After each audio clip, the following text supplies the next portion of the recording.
بسم الله الرحمن الرحيم. هل أتاك حديث الغاشية وجوه يومئذ خاشعة عاملة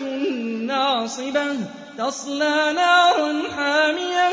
تسقى من عين آنية ليس لهم طعام إلا من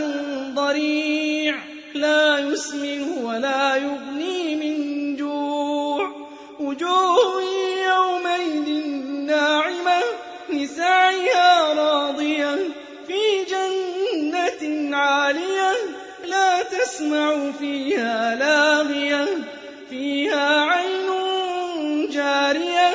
فيها سرر مرفوعة وأكواب موضوعة ونمارق مصفوفة وزرابي مبثوثة أفلا ينظرون إلى الإبل كيف خلقت وإلى السماء كيف رفعت وإلى الجبال كيف نصبت وإلى الأرض كيف سطحت فذكر إنما أنت مذكر لست عليهم بمسيطر إلا من تولى وكفر فيعذبه الله العذاب الأكبر